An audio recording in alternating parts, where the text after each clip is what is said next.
मित्रांनो, field compaction achieve करण्यासाठी आपल्याला त्या फील्ड कॉम्पॅक्शनला लॅबमध्ये टेस्ट करणं गरजेचं आहे आणि यासाठी आपण दोन प्रकारच्या टेस्ट इंडियन स्टँडर्ड्स नुसार लॅबमध्ये कंडक्ट करतो in the context to the compaction.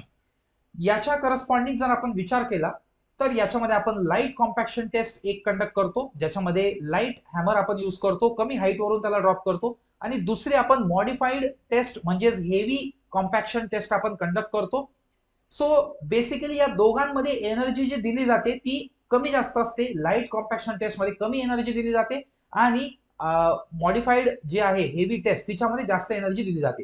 यांचा एनर्जीचा जो रेशिओ आहे म्हणजे heavy test divide by light test, याचा जर एनर्जी रेशिओ बघितला तर तो येत असतो 4.55. आणि हा मोस्ट फेमस क्वेश्चन आहे या दोघं टेस्ट मध्ये एनर्जीचा रेशिओ विचारला गेलेला आहे बऱ्याच एक्झामला. लाईक करा, शेअर करा.